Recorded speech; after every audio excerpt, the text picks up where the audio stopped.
You didn't fall in love with a narcissist. You fell in love with the person they wanted you to see. And by the time the mask slipped, you were already emotionally invested. Here's the question nobody seems to ask. Why does this happen to good people over and over again? Why do intelligent, caring, loving people keep ending up in relationships that slowly destroy their confidence? The answer isn't what most people think. And once you see it, you'll never look at relationships the same way again. Can I ask you something? Have you ever looked back at a relationship and wondered, how did I become someone I don't even recognize anymore? If that question hurts, don't skip this video. Most people believe narcissists choose weak people. That's one of the biggest myths on the internet. Many manipulative people are actually drawn to qualities we admire: kindness, patience, generosity, and the willingness to give someone another chance. So the question isn't, why are you weak? The real question is, how can one of your greatest strengths become a vulnerability in the wrong relationship? Most people spend years asking the wrong question. How did I end up with someone like that? But that's not the question that changes your life. The real question is, why did someone like that feel so familiar, so comfortable, so right? Think about it. If manipulation felt like manipulation from the beginning, nobody would stay. The most destructive relationships rarely begin with pain. They begin with possibility. With hope, with feeling deeply understood. That's what makes them so dangerous. Because by the time the relationship starts changing, you've already built dreams around a person who may never have truly existed. Let me ask you something. Have you ever found yourself making excuses for someone? Excuses you would never accept if it was happening to your best friend? They're just stressed. They didn't mean it. They've had a difficult childhood. Things will get better. If you've ever said those words, this video isn't judging you. It's explaining you. Many people don't stay because they enjoy being mistreated. They stay because they're trying to get back to the person they met in the beginning. The version who listened. The version who cared. The version who made them feel chosen. They're not chasing the pain. They're chasing the memory. And that's where almost everyone gets trapped. Because they believe the beginning was the real person, and the hurtful behavior is just a phase.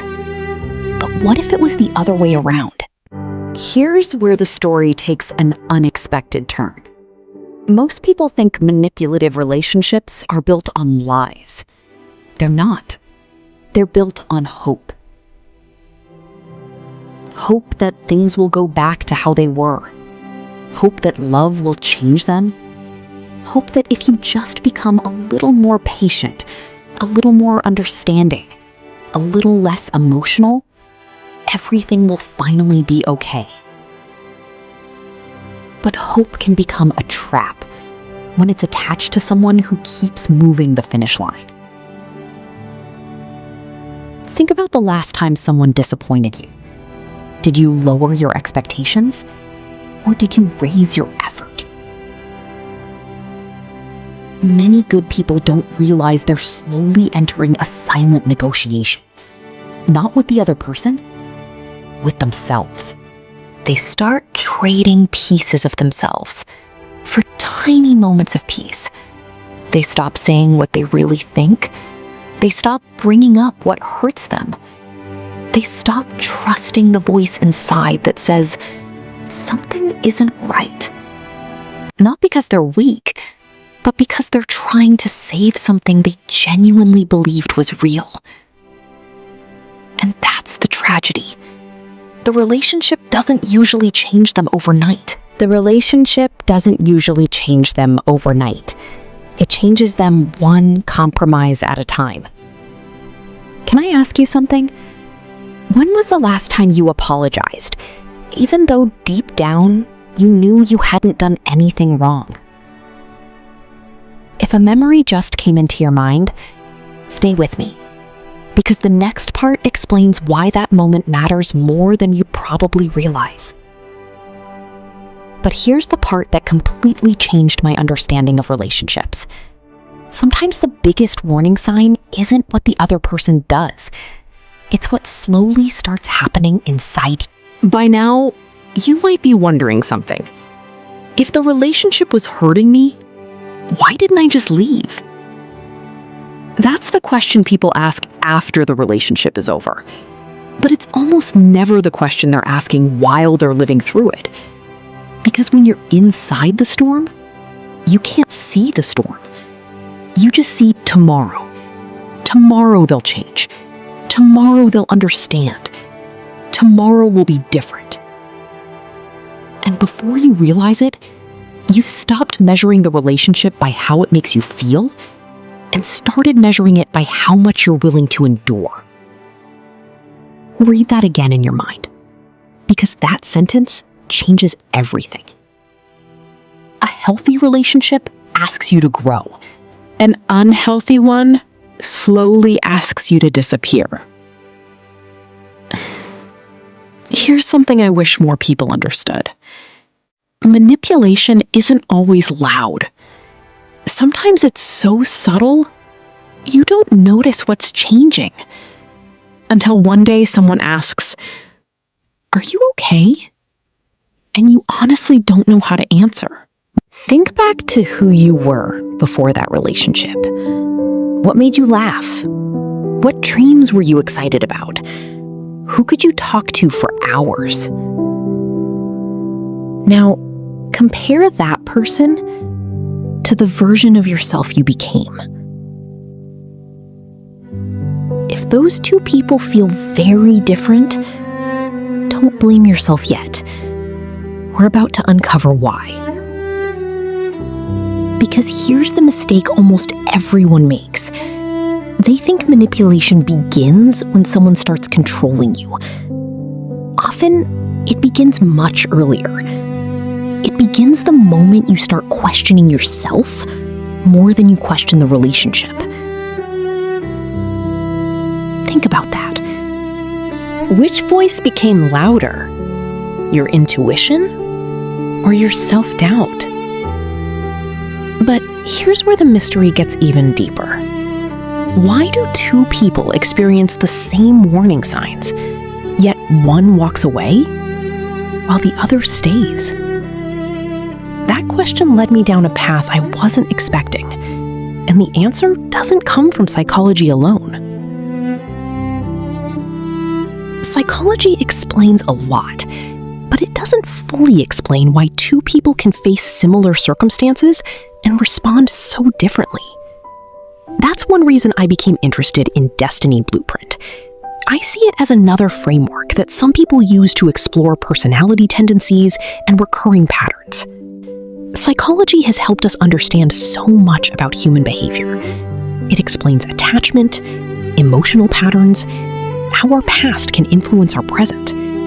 Those insights matter. But after years of studying people, one question kept bothering me. Pause. Why can two people experience similar childhoods, date the same kind of partner, face the same warning signs, yet respond in completely different ways? Why does one person walk away while another keeps hoping? That question led me to something called Destiny Blueprint. Some people know it by another name, Bazi. I don't see it as replacing psychology. I see it as another lens, another way of exploring the patterns that shape how different people respond to life. And what surprised me most wasn't that people are different. It was that the same strength can protect one person and become a vulnerability for someone else. Think about kindness. Kindness can build a beautiful marriage, but without healthy boundaries, the very same kindness can keep someone in a relationship that's hurting them. The strength didn't change, how it was expressed did. Maybe you've spent years asking, "What's wrong with me?" What if that's the wrong question? What if the better question is, what patterns keep showing up in my life and why? The more people I spoke with, the more I noticed something fascinating. Very few people repeat painful relationship patterns because they want pain. More often, they repeat them because the pattern feels familiar. And what feels familiar can feel safe, even when it isn't healthy. That's why awareness is so powerful. You can't change a pattern you can't see. But once you see it, you start making different choices. The greatest prison isn't a toxic relationship. It's believing the same story about yourself, year after year, without realizing it can change. So here's the final question. If patterns can be recognized, can they also be broken? The answer is yes, but not in the way most people think. So, if you've recognized yourself in this video, what do you actually do with that realization? Because awareness without change is just another painful discovery. And this is where most people make their next mistake. They promise themselves, "I'll never choose someone like that again." But promises aren't patterns. You don't break a pattern by becoming better at spotting one bad person. You break it by understanding what keeps pulling you toward the same dynamic in the first place. Maybe you confuse being needed with being loved. Maybe you learned to earn affection by being endlessly patient. Maybe conflict makes you uncomfortable, so you keep the peace even when the peace is costing you yourself. Or maybe you've become so used to questioning your own feelings that someone else's certainty feels more trustworthy than your own intuition.